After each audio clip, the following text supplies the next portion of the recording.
早晨，試完前排就喺 Maison Francis Kurkdjian 嘅官網就訂咗一支香水啦。而家你見到呢一封信入邊，其實就有佢嘅 postcard 同埋一張 withdrawal letter。咁如果有啲咩事，你可以即係寫翻嗰封 letter，就去可能做退貨咁樣。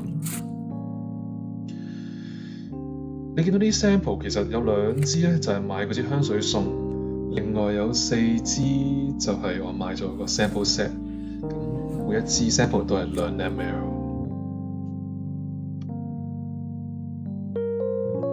咁首先第一支 sample 係 Baccarat 540，紅色鑽石，有啲甜，但係令人鍾意。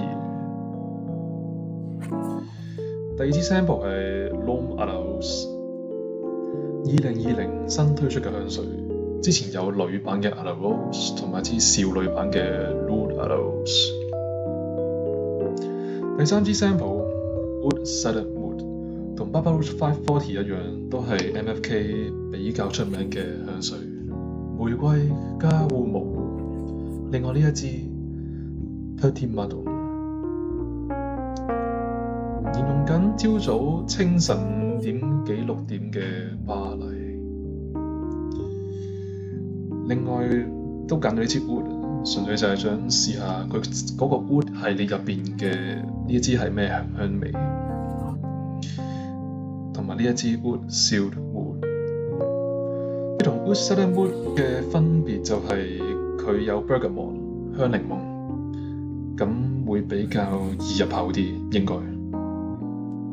始終咁一支 sample 咧，其實我未試晒。如果你有興趣想聽 review，就俾啲鼓勵我，subscribe like。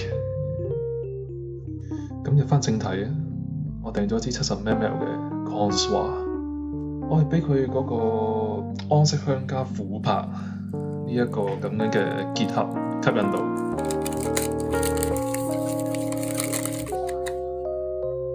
因為我自己好鍾意安息香。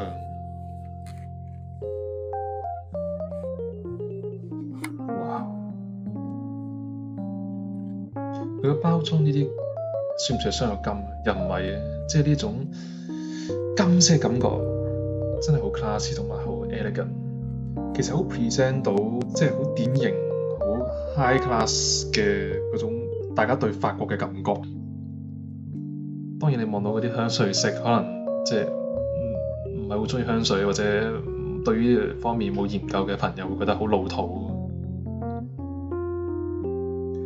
樽蓋唔算重手，但係我覺得啲 detail 位都做得好好，尤其是個 logo。但係我嫌佢即係呢一個噴嘴真係爭少少。我初頭以為佢好似 Penhaligon 嗰種可以控制按壓力度嘅噴嘴，但係佢呢個設計就比較 straightforward 啲。